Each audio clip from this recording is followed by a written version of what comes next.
Bien, bonjour.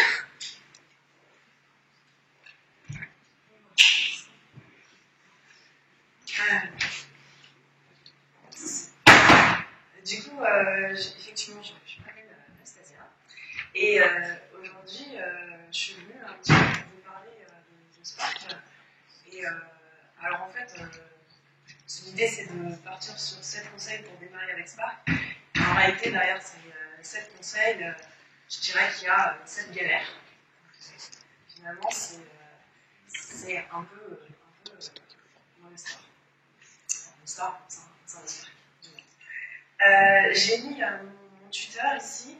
Donc, si je mets mon tuteur, c'est pas pour avoir des followers, c'est parce que dans les jours qui suivent, je mettrai une retranscription de tout ce que je vous aurai raconté. Donc, voilà, si ça vous intéresse, je le publierai.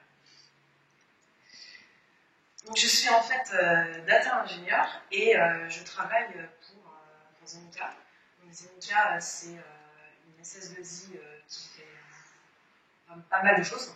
Il y a l'informatique, bien entendu, mais qui fait de l'agilité, de la data, etc. Donc, on essaie de monter un pôle sur Lyon. Donc, voilà, si ça vous intéresse, on recrute. Et du coup, effectivement, la data, c'est quelque chose dans laquelle je suis. C'est, on va dire, l'une de mes facettes professionnelles, même si au départ, je viens du monde du web. J'ai fait beaucoup de PHP. J'ai commencé comme ça.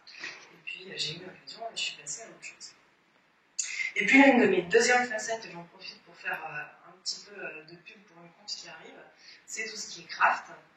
Donc, le craft, j'ai envie de dire que c'est un petit peu une vision de l'agilité qui est un peu proche de nos pratiques de dev quotidiennes.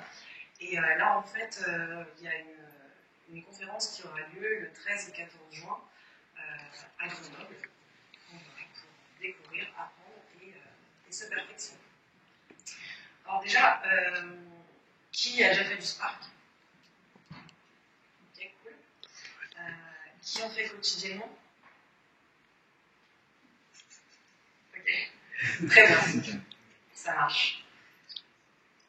Alors en fait, quand j'ai commencé dans Spark et dans le monde de la data, je dirais que vraiment pour moi c'était un peu le Far West en fait. J'aime bien cette image parce qu'en fait, pourquoi c'était le Far West? Et le Far West parce que c'était un monde que je ne connaissais pas. Donc on est un petit peu en mode découverte, on se lance, on part. Et puis c'est un monde aussi dangereux, où il faut toujours rencontrer un animal sauvage qu'on n'a jamais vu. Enfin, on ne sait pas où on est les pieds, est-ce qu'on va se dessécher au soleil dans la vallée de la mort, etc. Et puis, pourquoi cette image du Far West? C'est parce qu'on nous a dit la data, c'est le nouveau pétrole. Et moi, je regrette presque cette phrase, en fait, parce que finalement, elle nous pousse tous à y aller, alors qu'en fait, on ne sait pas toujours vers quoi on va. Et il y a cette idée de dire, je vais trouver de l'or au fin fond de ce Far West, et finalement, je vais réussir à construire quelque chose et à construire une civilisation. Donc ça, c'est la promesse que, grosso modo, on nous vendait. Je mets un peu cette image-là parce que Spark signifie étincelle, en fait, donc c'est un petit peu d'étincelle, on va rayonner avec cet outil-là. Mais en fait, je vais vous montrer que c'était un peu plus compliqué que ça quand j'ai commencé, et même encore aujourd'hui, j'ai des galères, j'en parlerai aussi. Du coup, je vais vous présenter les choses d'un point de vue, donc voilà, effectivement, plus technique. Je ne rentrerai pas, par exemple, dans les algos de machine learning que vous pouvez trouver dans Spark. Ce sera vraiment une prise en main de l'outil. Alors déjà, à quoi ça sert? Parce que je dis Spark, à quoi ça sert? Bon, comme beaucoup d'autres outils, parce que là on parle de Spark, on pourrait parler d'autres outils qui lui ressemblent, ce qu'on va faire, c'est qu'on va prendre de la donnée en entrée, la transformer pour lui donner de la valeur, c'est ce qu'on cherche à faire, et puis on en sort une autre forme de données. Avec Spark, mais avec plein d'autres outils, la donnée qui rentre, ça peut être plein de choses, ça peut être du Kafka, des systèmes de fichiers distribués, et si on parle que de format, ça peut être du JSON, des CSV, plein de choses. On va travailler tout ça et puis on va en faire une sortie. Par exemple, supposons que nous sommes sur une plateforme en ligne qui permet de visualiser en fait des vidéos. Alors tous les exemples que je prends sont plus ou moins tirés de ce que j'ai connu, mais c'est pas, comme on dit, c'est librement inspiré de la réalité. Et pour donner une idée, en fait, mes deux grosses missions data, c'était chez M6 et et puis chez Viséo, qui est un spécialiste de la data dans le pneumatique. Donc supposons que nous sommes sur une plateforme où on est là pour regarder des vidéos, et du coup, sur cette plateforme, on va enregistrer qui regarde les vidéos, ce qui est regardé, et puis à quelle heure. En fait, pourquoi est-ce qu'on enregistre ces données au départ? C'est parce qu'en fait, on veut pouvoir, quand un utilisateur il regarde une vidéo, par exemple, il est en train de regarder Vialand, il s'arrête au chapitre 2, en tout cas c'est découpé selon la vidéo, bah, quand il repart, on veut pouvoir lui présenter là où il s'est arrêté. C'est ce que vous avez sur YouTube tout le temps. Donc au départ, on enregistre ces données pour ça en fait.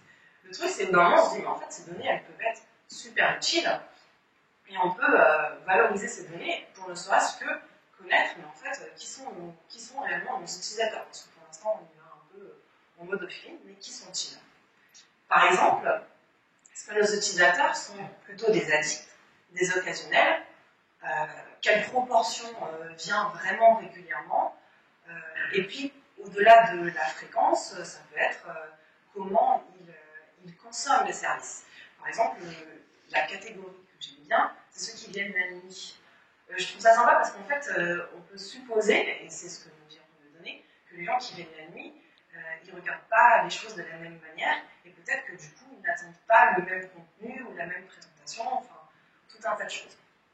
Et ça, c'est rendu possible grâce à ce travail de la donnée qu'on peut faire avec Spark. Alors pourquoi Spark en particulier? Parce que les premières fois où j'ai présenté Spark, j'expliquais pas trop tout ça. Et les gens étaient assez déçus, en fait, en disant finalement, Spark, ça n'est que ça. J'aurais pu le faire avec beaucoup d'autres outils. J'aurais même pu le faire avec un langage de base sans rentrer dans un framework.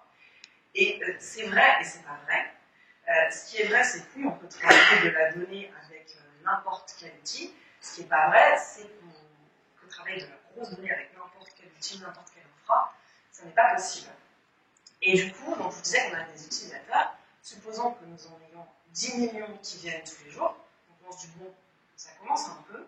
Mais en réalité, ce qu'on enregistre, c'est pas l'utilisateur a regardé telle vidéo, il a commencé à 21h.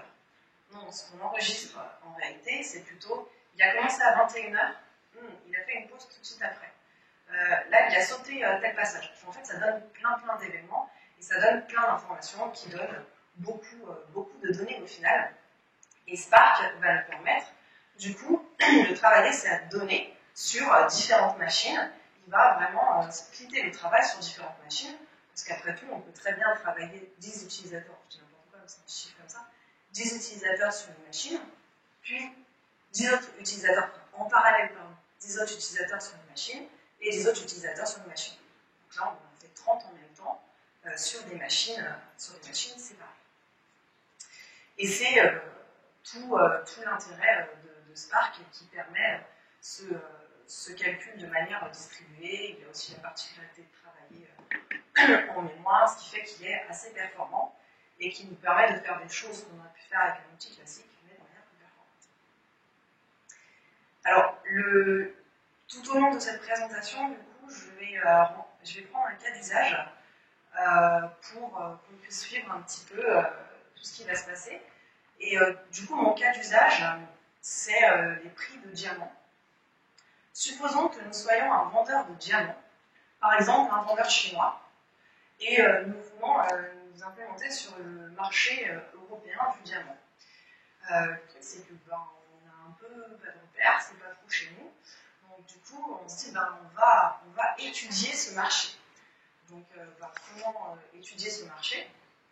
En fait, en ligne, vous trouverez, par exemple, plein de vendeurs de diamants. On dit, très bien, je vais prendre tous les jours les prix des diamants avec les caractéristiques de ces diamants, et puis je vais pouvoir faire des tonnes et des tonnes de choses là-dessus, et comme ça, j'aurai une idée de ce qui est attendu en termes de diamants, du prix qui est attendu, dans quel carat, etc. Donc on démarre avec ce cas d'usage, et donc du coup, moi je démarre avec Spark, et en fait je démarre en Java.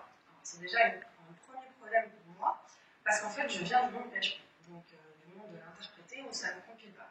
Donc la compilation, ça a plein d'avantages, et ça a aussi des défauts, dans le sens où on ne voit pas directement ce qu'on vient de faire.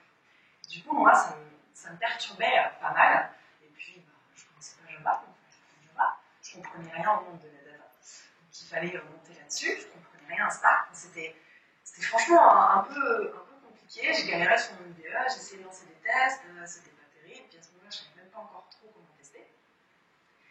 Et puis quelqu'un de bien avisé m'a dit moi, je te conseille de passer par le Spark Shell et tu vas voir, les choses vont se simplifier. Donc ce serait mon premier conseil, qui serait d'utiliser le Spark Shell. Alors, qu'est-ce que le Spark Shell? Le Spark Shell,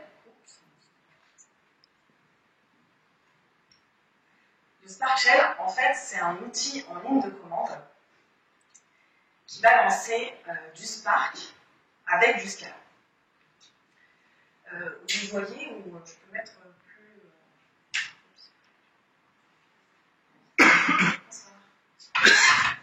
Ça va à peu près? N'hésitez pas. Oui. Du coup, on va lancer Spark Shell de cette manière-là. Et là, il va nous initialiser un environnement dans lequel on va pouvoir tester plein de petites choses de manière beaucoup plus simple. Donc là, d'entrée de jeu, il va nous créer un Spark Context et une Spark Session. Donc une entrée dans Spark qu'on n'aura pas besoin de créer. Là, nous sommes dans Spark. On voit que c'est du Scala, j'y reviendrai. Et du coup, lançons-nous. Par exemple, qu'est-ce qu'on va faire? J'ai ici un fichier qui présente mes diamants. Donc, première ligne, j'ai un ID. Deuxième ligne, j'ai le carat, j'ai la coupe, la couleur, plein de petits éléments sur lesquels je reviendrai ici. Nous, ce qu'on va vouloir faire, du coup, c'est le lire. Très bien. Donc, ce que je vais faire, c'est que je vais créer une variable. Donc, en ce cas-là, pour créer une variable, on utilise le mot-clé val. Je vais prendre le Spark Context et je vais lui dire, lis-moi un fichier. Et du coup, je vais aller lire mon fichier texte. Voilà.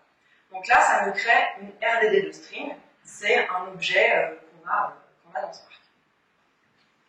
Bon, c'est un peu, on ne voit pas trop ce qu'on a dedans. Alors du coup, je vais prendre les 10 premiers éléments et puis je vais les présenter.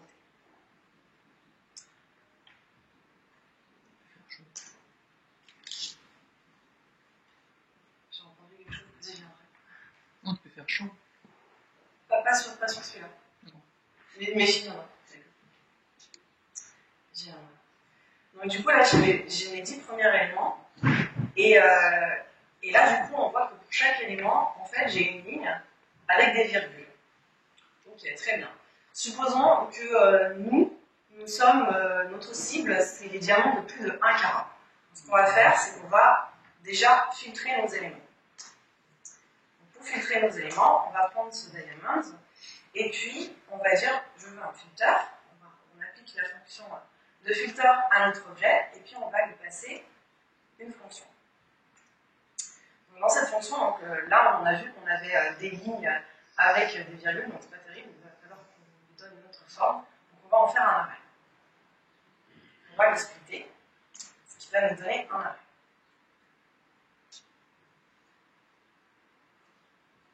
Et ensuite, on va dire, je veux uniquement les éléments, donc le carat, mon deuxième élément, je les casse en double qui font plus de 1 carat. Là, j'obtiens une autre de string.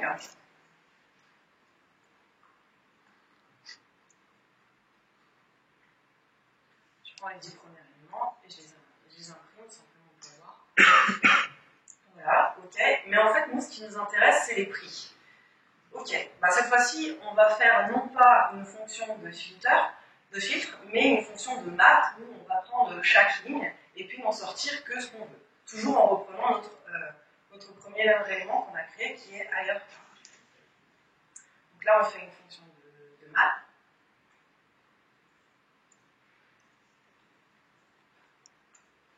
Donc là, je peux reprendre mon split. Et cette fois-ci, je vais prendre le 7e élément qui correspond au prix. Je le casse en int. Voilà, j'ai mes prix. Là, c'est une RD de int. Et puis, si je faisais un point collect qui me ramène en ce cas-là, du coup, j'aurais un arrêt de int. Donc voilà, grosso modo, c'est ça, Spark Shell. Ce qui est super pratique avec Spark Shell, c'est qu'on peut tester tout un tas de choses avant de se lancer. Donc ça, c'est le premier élément qui est plutôt sympa. Donc on peut tester simplement l'algo qu'on peut mettre en place, mais aussi juste pour rentrer dans Spark, c'est quand même plus aisé quand on a juste envie de voir à peu près à quoi ça ressemble, sans être obligé d'avoir une IDE, etc. Et puis ce qu'il y a de super sympa, c'est que pas plus tard que cet après-midi, j'ai passé peut-être une heure avec quelqu'un sur Spark Shell pour simplement, elle voulait avoir des informations sur la donnée qui était dans le cluster. À ce moment-là, on n'avait pas forcément fait de table destinée à ça. On n'avait pas de manière de donner la donnée comme ça. Moi, je fais mes petites requêtes sur Spark. Je lui dis, ok, c'est ci, c'est ça. Et du coup, je l'ai beaucoup plus simplement. Les défauts, ce qu'il y en a, c'est qu'en prod, forcément, ça ne se passe pas comme ça. Tester de longs algos, j'ai essayé, c'est pas une bonne idée. À un moment donné, si on veut vraiment faire de l'algo et l'industrialiser, il faut avoir un IDE, etc. Et puis, le troisième problème, je dirais, c'est que là, vous voyez que je fais tout en Scala. Alors qu'au départ, moi, je vais commencer en Java. Donc, ça voulait dire qu'à chaque fois, j'avais un coup de traduction entre ce que je faisais en Scala et ce que je devais implémenter en Java. Alors, en fait, j'ai pris Scala parce que c'est là où je suis le plus à l'aise, mais je précise quand même qu'il existe PySpark, pour les fans de Python, qui permet de faire la même chose avec du Python. Voilà, on s'appelle PySpark, on dit PySpark et on a exactement la même chose, sauf qu'on est dans du Python. On n'a pas les mêmes pertes, par contre. Oui. On n'est pas compilé, on a interprété sur Python, c'est la merde. Ça dépend du use case. La grosse volumétrie sur des fichiers qu'on va décompresser, qu'on va processer, qu'on va faire nos transfos dessus, ça va être vachement. Moi, je t'avoue que personnellement, j'utilise toujours Spark Shell. Par contre, j'avais des collègues qui utilisaient PySpark. Après, voilà, je ne sais pas les problèmes qu'il a rencontrés. Par contre, ça n'existe pas en Java et ça n'existe pas en R.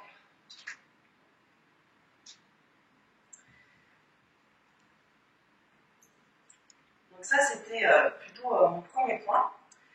Le truc, c'est qu'une fois qu'on est rentré dans Spark Shell, on peut se demander, en fait, finalement, ce qu'on est en train de faire, c'est cool, mais on voit qu'on a un coup, ça nous renvoie des RDD, un coup, ça nous renvoie des arrêts. Et ça, en fait, on ne se rend pas encore compte, mais c'est quelque chose qui va nous jouer des tours.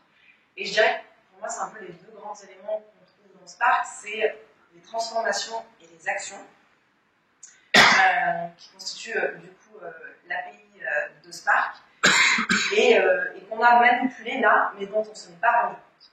En fait, une transformation, c'est tout ce qui va vous permettre de modifier votre donnée. Un filtre, un map, c'est une transformation. Une action, finalement, c'est tout ce qui vous permet de sortir de Spark. C'est-à-dire que dès que vous printez quelque chose en console, vous sortez de Spark. Vous faites un point collect pour avoir un arrêt. Là, vous sortez de Spark. Quand vous enregistrez votre donnée, peu importe où vous l'enregistrez, parce que votre donnée, le but c'est que ce soit accessible, vous sortez de Spark et vous réalisez une action. Le problème, en fait, c'est que, en réalité, il n'y a que les actions qui lancent la suite de transformation. En fait, vous pouvez faire des tonnes de transformations, et puis, en fait, vous croyez que votre code marche, mais en fait, il ne marche pas parce que vous n'avez pas lancé la queue. Par exemple, si je reprends mes prix, donc Donc là, je vais vouloir refaire mes prix, donc je vais de nouveau splitter, puis je vais faire un truc un peu bête, c'est que je vais le caster en booléen. Là, il va me dire, pas de problème, il a même le culot de me dire, je t'ai fait une RDD de booléen. Et en fait, quand on va faire un point collect, qui constitue l'action parce qu'on sort de Spark, boum, là, il va dire, bon, en fait non. Donc ça peut jouer des tours. Donc moi j'avoue que ça me joue de moins en moins de tours. Mais genre peut-être un mois, je faisais un test et j'attendais que ça lance une exception et ça lançait jamais d'exception. Et en fait, au bout d'un moment, je me suis rendu compte que je n'avais pas lancé d'action, donc je ne pouvais pas avoir mon exception. Donc c'était normal. Donc ça c'est quelque chose qu'on trouve beaucoup et qui peut être assez traître au début. Et ce côté en fait lazy, c'est quelque chose que vous retrouvez dans plein d'outils, plein de frameworks, mais c'est aussi quelque chose que vous retrouvez dans Scala. Et c'est l'une des raisons pour lesquelles j'en viendrai à un troisième conseil qui serait d'apprendre les bases de Scala. Alors j'ai fait un sondage du coup, mais qui a utilisé Spark avec Scala? Je l'utilise toujours avec Scala. Qui a utilisé Spark avec Python? Avec R? Java? Ok. Alors, je ne suis pas là du tout pour faire la programmation d'un langage. J'ai une préférence pour tout le monde, mais c'est pas du tout mon but. On le fait bien trop souvent. Moi, j'ai envie de donner ce conseil-là dans le contexte de Spark, déjà. Parce que je ne connais pas d'autre contexte de Scala, donc je ne me permettrai pas déjà. Et pourquoi? Pour plusieurs raisons. D'abord, Spark, c'est écrit en Scala. Donc, ça fait déjà une bonne raison de au moins pouvoir connaître les bases de l'outil qu'on va utiliser. Parce que quand vous allez rentrer dans l'API, quand vous allez lire des pull requests, des issues, enfin tout un tas de choses sur votre outil, ben, vous allez forcément vous confronter à du Scala. La deuxième raison pour laquelle je dirais que c'est quand même cool d'apprendre un peu les bases de Scala, c'est que vous avez déjà l'API la plus complète, et puis vous avez beaucoup de documentation, et puis surtout beaucoup de gens qui vont parler sur Scala. Alors, vous avez aussi beaucoup de Python, je ne vais pas non plus l'évincer, vous en trouverez aussi beaucoup sur la toile, mais vous allez facilement rencontrer des exemples en Scala, et du coup, au moins comprendre ce que ça fait, c'est quand même assez sympa. Puis ensuite, il y a aussi Scala, par exemple, n'a pas le monopole du lazy, mais comprendre qu'il y a des choses qui viennent de Scala, ça fait qu'on comprend un peu plus l'outil qu'on utilise. Par exemple, je pense à la programmation fonctionnelle. Encore une fois, voilà, programmation fonctionnelle, Scala n'a pas le monopole de la programmation fonctionnelle, et c'est faire d'ailleurs autre chose que de la programmation fonctionnelle. Et c'est vrai que dans Spark, si vous remarquez bien, en fait, on passe toujours d'une RDD à une autre RDD. On a vraiment ce côté où en fait on ne mute pas nos variables, mais à chaque fois on passe d'une variable à une variable. Ça c'est une logique qu'on retrouve. Ensuite, quand je dis apprendre les bases de Scala, c'est pas forcément devenir un cadre du Scala. Mais moi par exemple, quand j'ai commencé avec Java, du coup j'ai appris les bases de Scala, déjà ne serait-ce que pour utiliser SparkChain. Voilà. C'était une option, à un moment donné, il fallait bien choisir, et j'ai choisi Scala pour un petit peu toutes les raisons que je vous ai dit. Aujourd'hui, je suis en full Scala, et je reconnais que, pour moi, en tout cas, dans mon expérience personnelle, c'est quand même bien plus agréable pour les raisons que j'ai citées, mais aussi pour le fait que l'API est assez complète pour Scala. Après, j'ai vu par exemple des comptes de personnes qui disaient ben, nous, on était des cadres en Java, du coup, on est resté sur Java. Pourquoi pas? Enfin, je ne pourrais pas être raciste. C'est simplement un conseil sur les bases de Scala. Alors, du coup, là, je vous ai présenté quelques éléments. On se dit, ouais, c'est cool, on comprend un petit peu l'environnement, c'est de coder 2-3 choses. En fait, il y a quelqu'un qui m'a fait la remarque que j'aurais pu faire un point chaud. Et en fait, c'est parce que je vous ai fait faire un peu fausse route, entre guillemets. Mais c'est la fausse route que j'ai moi-même empruntée et qui n'est pas non plus complètement dénuée d'intérêt. C'est que je vous ai présenté d'abord les RDD. Mais en fait, les RDD, c'est une des API de Spark et c'est pas forcément l'API aujourd'hui qui est à privilégier. C'est pourquoi j'en voudrais un quatrième conseil qui c'est d'apprendre et de désapprendre les RDD. Bon, déjà, s'il s'agit d'apprendre et de désapprendre, on va peut-être commencer par désapprendre. Qu'est-ce qu'il existe d'autre? Je vais partir sur mon Spark. Puis je vais créer une variable diamonds, mais cette fois-ci, je vais passer dans une API qu'on appelle l'API DataFrame. Donc je vais utiliser ma Spark Session cette fois-ci, et puis je vais aller lire mon fichier, qui en réalité n'est qu'un fichier CSV. Alors je vais un petit peu modifier pour que ce soit un peu plus lisible. Du coup, j'ai mis un header. C'est pourquoi je vais rajouter l'option header. Et puis, on avait à la base que du string. Ce que je vais lui dire, c'est en fait, essaye de deviner le schéma. Donc, je vais lui rajouter l'option devine un peu le schéma des données. Alors en fait, ça, c'est pas forcément quelque chose qu'on ferait en prod.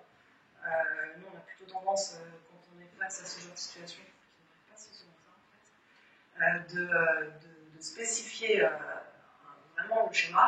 Mais là, bon, on est là pour tester, donc je dis devine le schéma.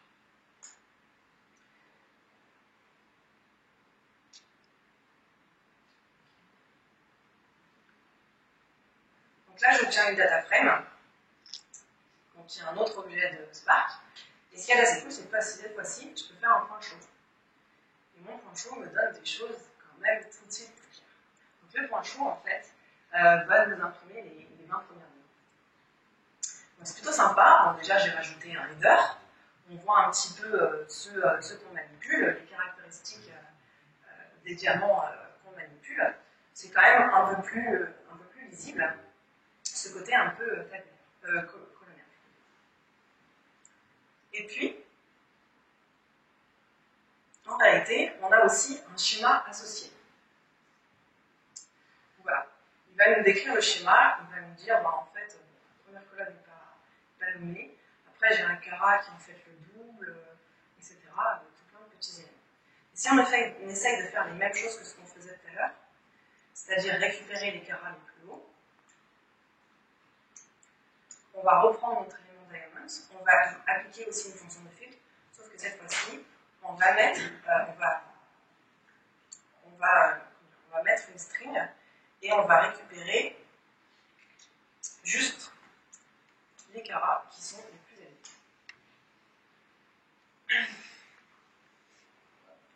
On peut faire les points chauds, c'est quand même plus agréable. Et puis nous, ce qu'on veut, c'est le prix. Cette fois-ci, on ne va pas faire un map, mais on va juste récupérer le prix.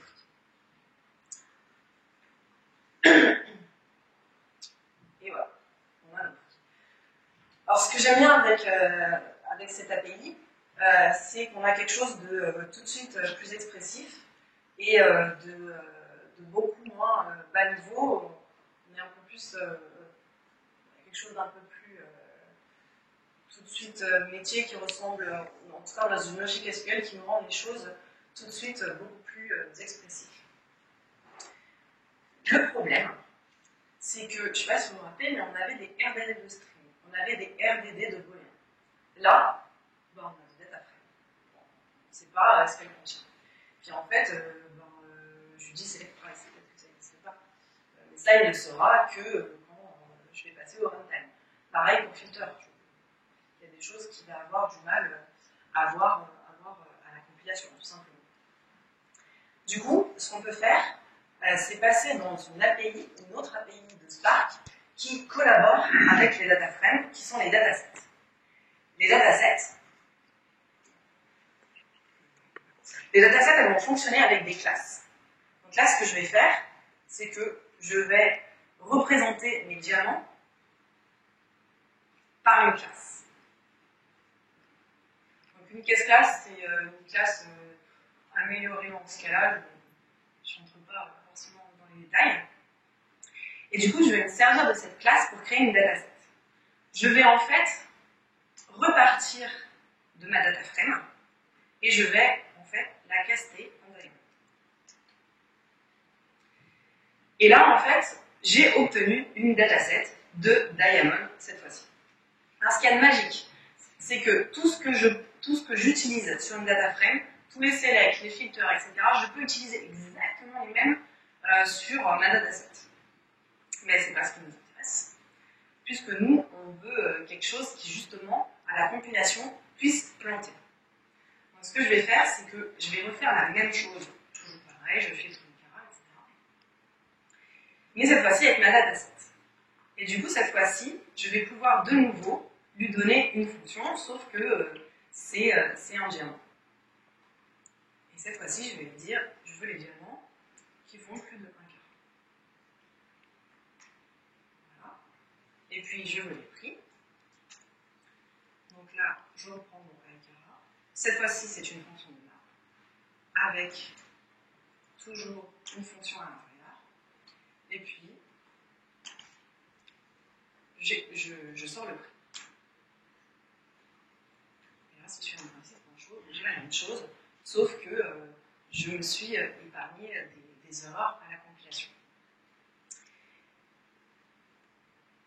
Ok, sauf que j'ai dit apprendre et désapprendre l'IRDD. Donc là, je vous ai présenté un peu 3 API de Spark, 3 manières différentes de faire la même chose, mais pas complètement non plus. C'est-à-dire qu'elles ont toutes leurs avantages et leurs inconvénients, on va dire. Donc, si on reprend historiquement déjà, l'IRDD, c'est la première API qui apparaît dans Spark. Donc, c'est celle qu'on trouve encore beaucoup sur la toile. Je trouve que ça tend à changer, c'est pas forcément vrai. Moi, en tout cas, quand j'ai commencé, c'est vraiment l'impression que j'avais, et puis j'ai l'impression que c'était les RDD, le maître mot de toute manière, et je pense que j'en ai fait beaucoup, peut-être beaucoup trop. Et du coup, les RDD, c'est vraiment le côté le plus bas niveau. Et ensuite, au-dessus, on va avoir les data frames, qui vont du coup nous permettre de faire les mêmes choses, mais en fait, de manière plus optimisée, dans le sens où, en fait, les data frames vont générer des RDD optimisés. Donc on a des moteurs d'optimisation dans Spark qui vont faire ce travail-là pour nous. Donc c'est plutôt sympa, et ça fait que généralement les data frames sont plus optimisés et sont davantage préconisés. On peut avoir besoin des RDD dans certains cas, mais c'est assez limité. Les créateurs de Spark ne conseillent pas cette API. Et puis les datasets qui paraissent magiques, le problème c'est qu'on sait que dans certains cas, elles sont moins performantes que les data frames. Voilà pour faire le point sur ces API. Et voyons en fait que quand je vous présente les data frames et les datasets, il y a une logique vachement SQL dans Spark. Et effectivement, et c'est la raison pour laquelle je dirais que l'un de mes 5e conseils, ce serait de se replonger dans du SQL. Alors, moi je dis replonger parce que c'était mon cas en fait. C'est-à-dire qu'avant ça, j'avais fait beaucoup de Cassandra. Je ne sais pas si on a qui connaissent Cassandra. Grosso modo, c'est un moteur de base de données qui va faire des requêtes SQL simples, mais vraiment très simples. Pas de jointure, pas de sous-requête, on fait du select étoile avec quelques where de temps en temps. C'est vraiment très basique. Et du coup, bon, ça m'allait bien, c'est un peu feignant. On finit par oublier ce qu'il y a effectivement dans SQL. En réalité, il y a beaucoup de choses dans Spark qui sont proches du SQL. Et la preuve, c'est que je vais vous prouver qu'on aurait pu faire tout ça avec du SQL. En fait, on a ce qu'on appelle Spark SQL qui permet de requêter tout en SQL. En fait, si je vais sur ma Spark Session et que je fais Spark.SQL show tables, donc ce qu'on ferait dans une base de données, il me dit que j'ai rien. Ok, très bien. Moi, ce que je vais faire, c'est que ma Diamond, ma data frame, je vais dire, fais-en moi une table.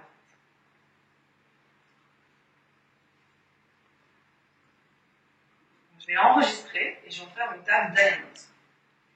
Et là, quand je fais la même chose, boum, j'ai une table. Et ce qu'il y a de super avec ça, c'est qu'on va pouvoir tout requêter en SQL. Donc on va pouvoir, par exemple, allez, ça nous fait un peu plus sympa. On va récupérer le prix maximum de nos diamants. Je vais rajouter la couleur.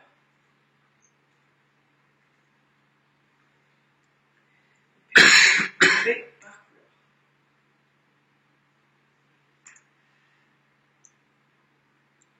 Là, quand je fais un point chaud, alors, je sais, c'est un peu étrange, mais dans le monde des diamants, les couleurs sont représentées en fait par donc là, on a notre prix maximum par lettre. Ce qui est super avec ce Spark SQL, c'est qu'on va avoir tout un tas de fonctions propres à SQL. Moi, il y a des tonnes de fonctions SQL que je ne connaissais pas et que j'ai découvert vraiment en faisant du Spark et pas du SQL. Le truc, c'est que toute cette logique SQL, donc on a vu qu'on avait ce côté colonne et tout, et toutes ces fonctions, en fait, on peut les utiliser sur notre data frame même.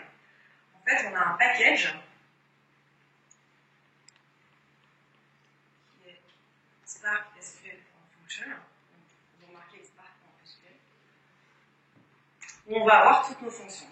Et ce que je viens de faire, en réalité, j'aurais pu le faire en restant purement dans ma data frame.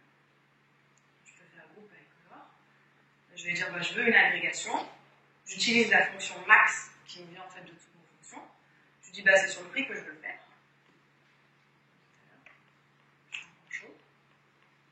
Et voilà, j'ai le même ensemble. Pas dans l'ordre, mais pas dans le même ordre, mais c'est le même ensemble.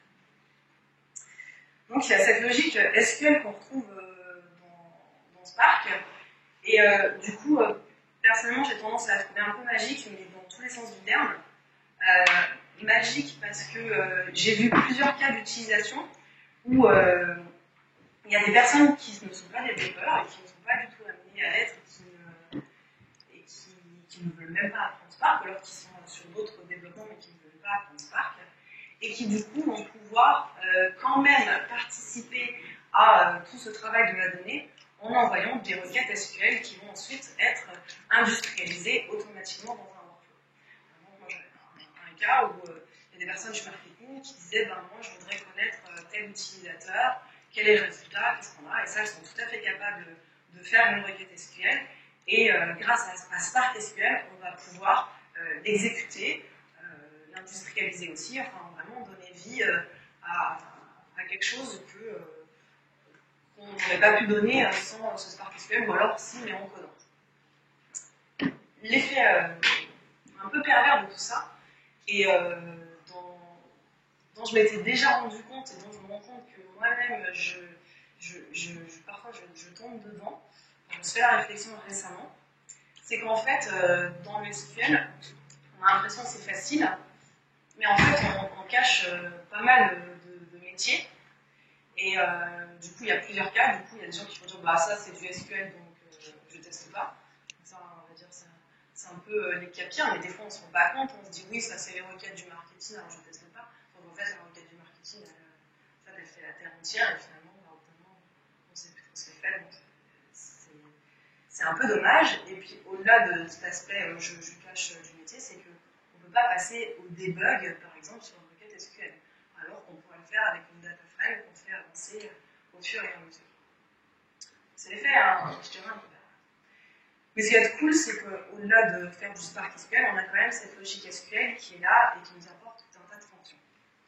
Comme Max, par exemple, que j'ai présenté. Et ce qu'il y a qui peut paraître encore super chouette, c'est que s'il nous manque une fonction, on peut toujours l'ajouter. C'est ce qu'on appelle les UDF. Mais les UDF, c'est à double tranchant. C'est pour ça que je dirais, ne cherche pas à tout faire avec les UDF. Alors, les UDF, en fait, la user define function, c'est un exemple de fonctionnalité qui n'est pas propre à Spark. On trouve dans plein de systèmes SQL, mais que j'ai découvert avec Spark, qui consiste en fait à créer soi-même la fonction nom. Par exemple, supposons là nous avons nos éléments, nos data, nous avons les prix et les couleurs, et pour une raison X ou Y, donc les couleurs je les ai remis en mode plus friendly, pour une raison X ou Y, nous voulons générer un code qui prend la première lettre de la couleur et puis qui prend le prix. Puis on se dit, pour faire ça, je vais créer une fonction. Je vais créer une fonction fonction, et puis comme maths, du coup, je rentrerai prix et couleur, et du coup, ça fera le travail tout seul. Donc du coup, on va créer une fonction en Scala, ou le langage que vous avez décidé d'utiliser avec Spark. On va l'enregistrer dans Spark, et puis on va pouvoir l'appeler. Moi, quand j'ai découvert ça, j'étais un peu dans cet état. C'est-à-dire que j'étais excitée. Je me disais, quand il y a un problème, eh ben, pas de problème, je vais utiliser des UDF. Et en fait, j'étais comme ce petit bonhomme qui a une arme dans la main, et qui s'en rend pas compte, et qui tire partout de manière assez dangereuse. C'est-à-dire que moi, c'était devenu la solution à tous les problèmes. Et pour moi, c'est pas la solution à tous les problèmes. Parce que quand même, j'ai fait des choses dont je ne suis pas forcément très fière, je ne me rendais pas compte de ce que je faisais, et assez rapidement, je suis arrivée à des problèmes de performance avec ces UDF, et à la fin, j'ai fini plutôt comme ça. C'était pas forcément top, et aujourd'hui, je me méfie encore beaucoup des UDF. Et avec cette expérience, du coup, je me suis dit, qu'est-ce que déjà je peux tirer de cette fonctionnalité pour qu'elle puisse marcher et rester quand même cool. Je me suis dit plusieurs choses. Déjà, être aussi simple que possible. Avec les IDF, je faisais un peu vraiment tout et n'importe quoi, comme je vous disais, et puis ça devenait des gros devs à l'intérieur. Or, finalement, ça reste une petite fonctionnalité où on fait des petites choses. Être pur.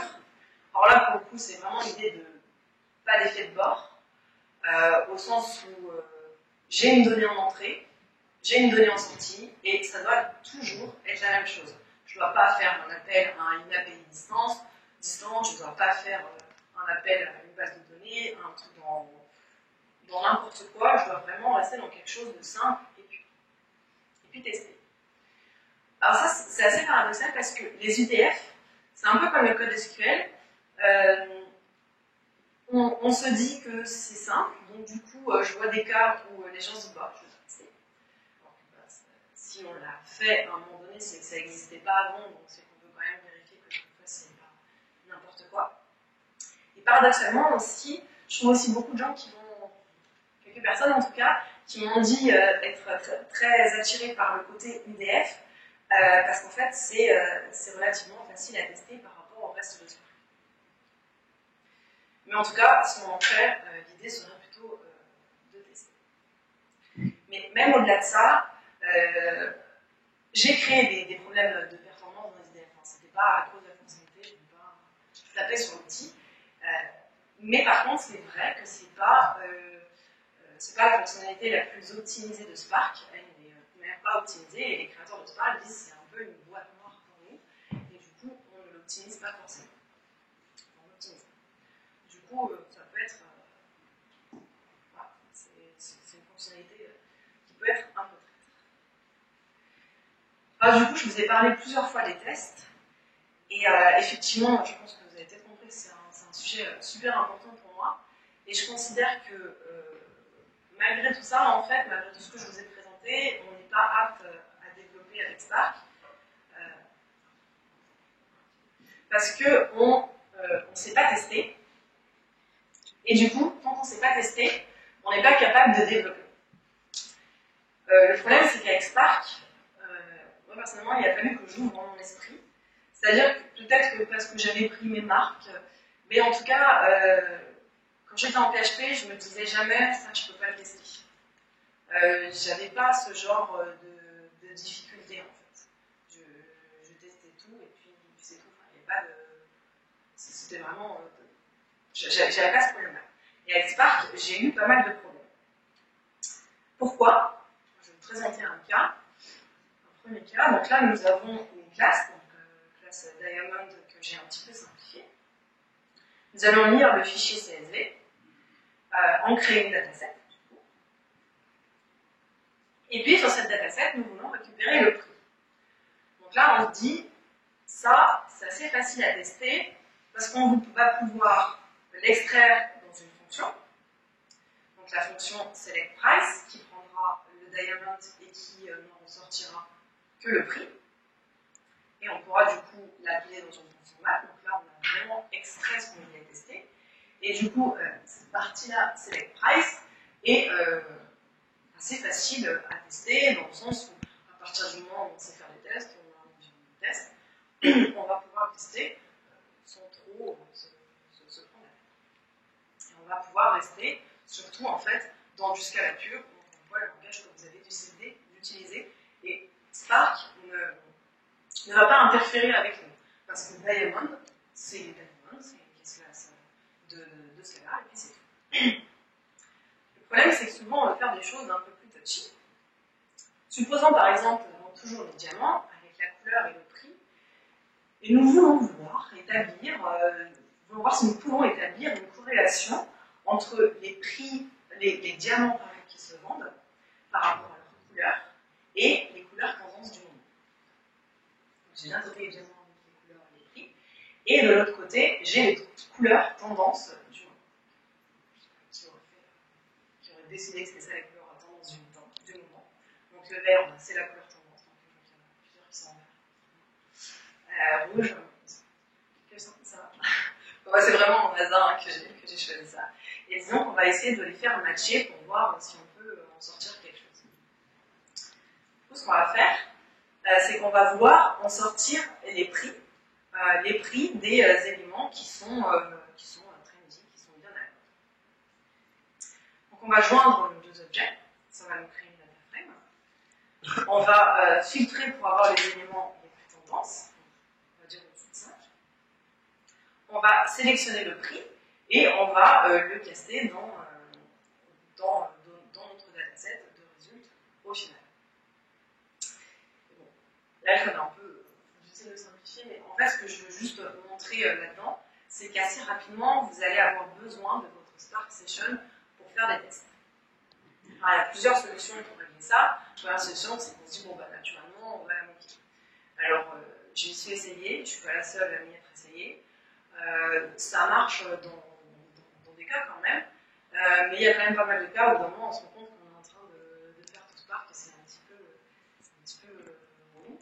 Et du coup, finalement, en cherchant un peu ce qu'on fait, en posant des questions avec des gens et puis en mettant même de la littérature officielle, des personnes vraiment communautaires de Spark, ils en viennent à me dire bah, finalement, ose utiliser la Spark Session. C'est ce que tu veux faire, c'est pas tester le framework, c'est vrai, mais tu veux tester que tu utilises bien les frameworks. Et pour ça, tu as besoin d'une partie du framework qui est la Spark Session. Du coup, on trouve l'idée d'avoir un wrapper qui va nous donner la Spark Session, qui va avoir lieu en fait, qui va courir dans nos tests et qui va nous permettre de faire tout un tas d'éléments. Et du coup, on va pouvoir la donner dans notre test et on va oser tester des parties de Spark qu'on n'osait pas tester. Parce que souvent, je vois des gens qui travaillent avec Spark qui vont tester tout ce qu'ils arrivent vraiment à extraire dans leur langage, mais par contre, ce qu'ils n'arrivent pas à extraire, finalement, ils ne le testent pas, ou alors ils passent par un Ok, donc l'effet pervers de ça, c'est qu'on va ralentir nos tests avec notre Spark Session, et on va la ralentir pour plusieurs raisons. L'une des raisons, qu'en tout cas on peut avoir et qu'on peut contourner, c'est que là par exemple, ce que je fais, c'est qu'à mon élément résulte en fait, je vais lui appliquer une première action qui est collect, qui va me renvoyer un arrêt, pour regarder si l'arrêt que j'ai est bien celui que j'ai attendu. Puis ensuite je reprends mon élément, et puis je lui fais un count, pour savoir combien il y a d'éléments. Bon, c'est un peu bidon comme test, mais c'est simplement pour montrer que voilà, on a même data frame résulte, le dataset, et puis on veut faire deux tests dessus, et pour faire ces deux tests dessus, on lance deux actions. Donc, qu'est-ce qui se passe? Alors, en fait, ce qui se passe quand on lance une action, je vous disais au début, c'est que ça va lancer toutes les transformations qui ont eu lieu avant. Donc là, ce qui se passe, c'est qu'on fait le point collect, on lance une action. Cette action va lancer la jointure, lancer le filtrage, lancer la sélection, et ensuite on obtient le résultat. Ok, on passe au deuxième élément, et là du coup on refait une action. Et du coup, même chose, il va nous lancer la transformation, toutes les transformations qui ont lieu. Il y a plusieurs manières pour échapper à ce problème. D'où la manière la plus simple qu'on a trouvée, c'est finalement de se dire on n'a pas besoin de faire deux actions. En réalité, on peut en faire une seule et après tout tester dans ce cas. Donc, ce qu'on fait, c'est qu'on va exécuter une fois collect, donc notre action, et ensuite, c'est là-dessus qu'on va faire nos tests. On va dire, est-ce que notre élément est bien celui attendu, est-ce que c'est bien la bonne. Et du coup, ça fait que sur la première action, effectivement, on lance la jointure, on lance le filtrage, on lance la sélection, mais ensuite, on ne fait plus qu'utiliser le résultat. Donc, on s'économise quelques problèmes. Bon, avec ces éléments-là, je ne sais pas si on est capable de construire New York qui est une grande civilisation, mais en tout cas, au-delà de Spark, je pense qu'effectivement, avec la data, on peut humblement au moins construire des villages. Et voilà, enfin, je trouve que c'est vraiment quelque chose qui prend de plus en plus d'engouement et je comprends pourquoi. J'espère que ces éléments vous ont aidé à voir un peu plus clair en ce que c'était vraiment. C'est un petit peu, je me raconte finalement, c'est beaucoup mes galères. Et d'ailleurs, si vous avez d'autres conseils ou des choses avec lesquelles vous êtes plus ou moins d'accord, ou si vous avez des questions.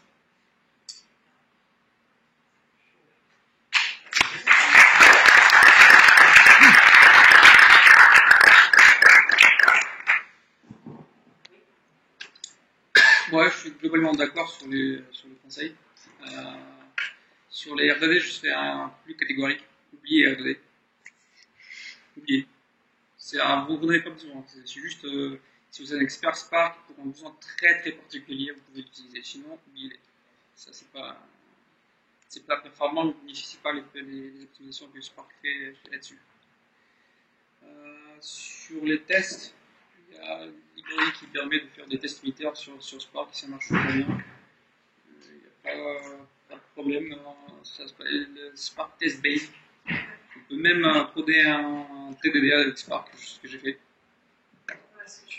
Donc c'est pas vraiment un problème.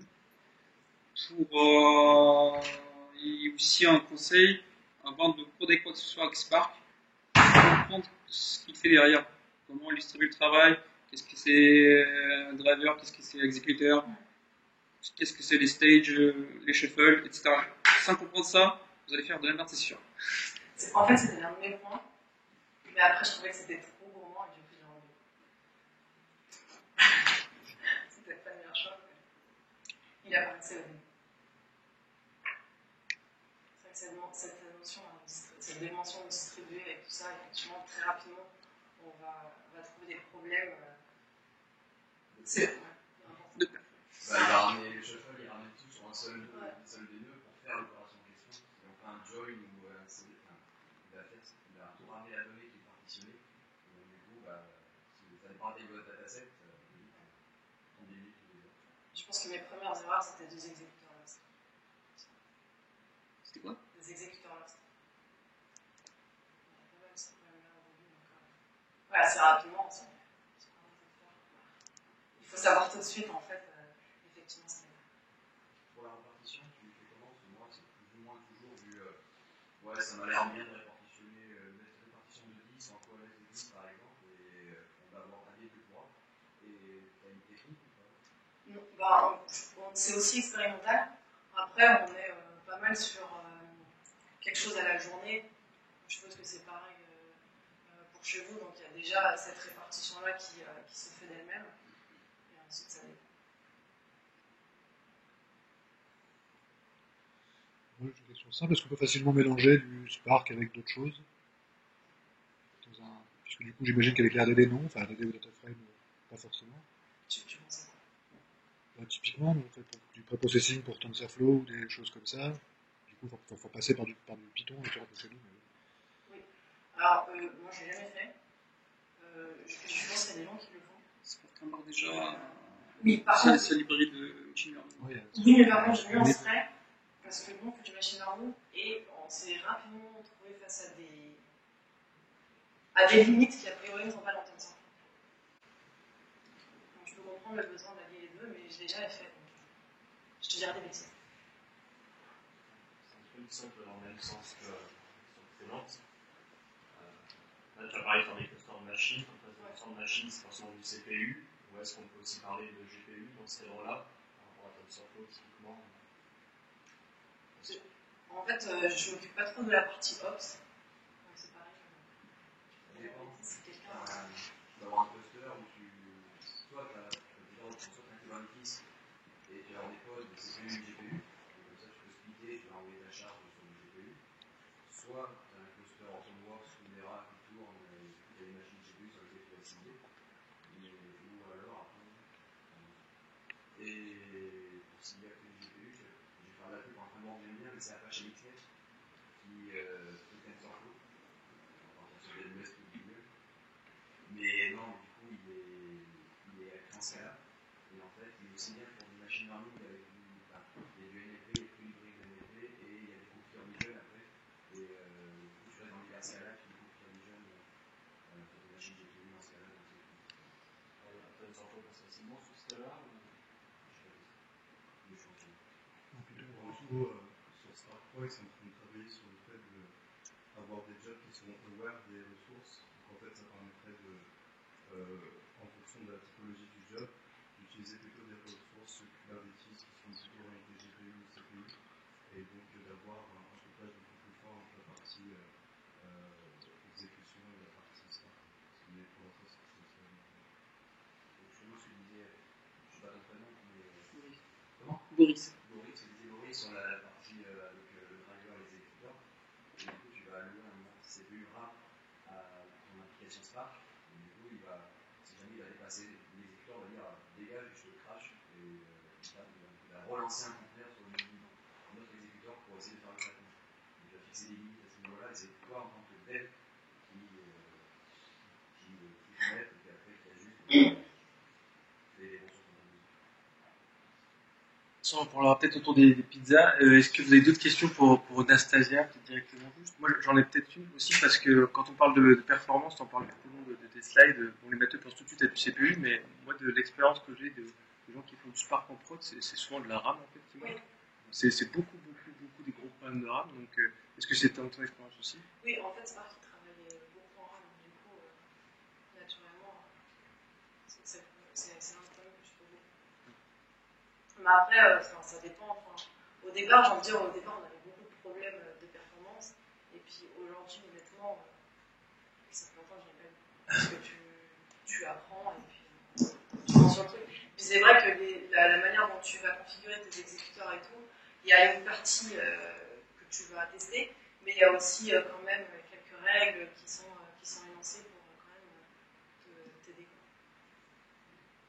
Justement, les règles plus nourries, puisque c'est la JVM de Java derrière. Donc,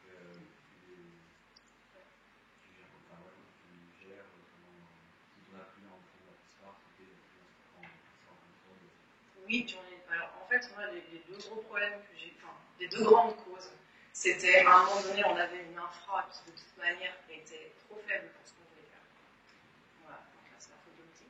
Mais la plupart du temps, c'est parce qu'on teste notre truc, on se dit, ça va passer, et puis finalement, il y a des manières mieux de le faire. En fait. Donc, quand même, aujourd'hui, avec l'infra qu'on a, qui n'est pas non plus une bête de course, mais ça va, les problèmes qu'on a de mémoire sont souvent des problèmes de mémoire. Quand même. Alors après, on limite en entrée, on a quand même quelques astuces. Tu vois, je te disais, on est partitionné au mois et à l'année. Bah, voilà, on sait qu'on n'a pas besoin de tout. On va faire du winnowing, on dit bah, je veux que ça. En fait, c'est le problème de Spark, c'est qu'il y a plusieurs dimensions. Il y a déjà une dimension de l'infra, il y a le code, il y a aussi la structure de données, la source de données. Donc, il y a souvent, on arrive à améliorer le perf de façon empirique. On teste, on essaye, en essayant de respecter les bonnes pratiques. Il y a énormément de différences de perf, par exemple, si on processe les CSV ou parquet. Oui. Donc, là, je pense que parce que c'est simple. la différence sera x10, soit plus. Oui, ça. Etc.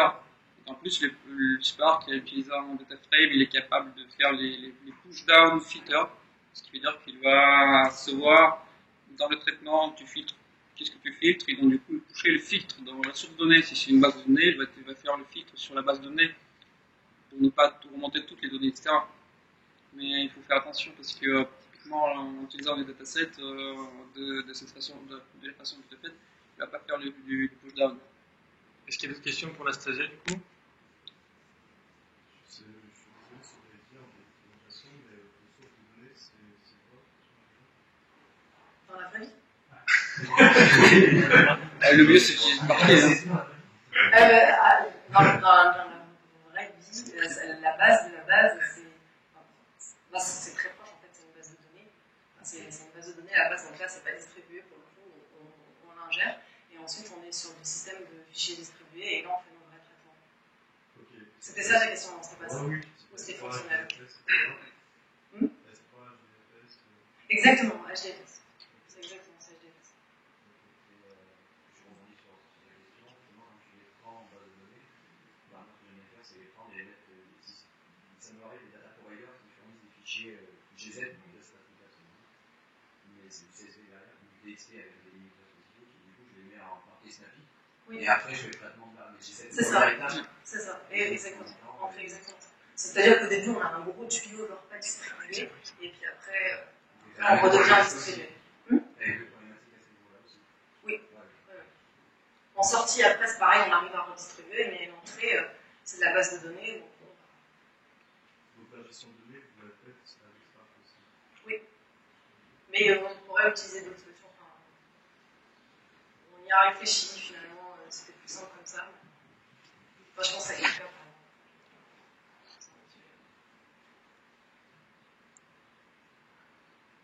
Ok, merci beaucoup. Merci.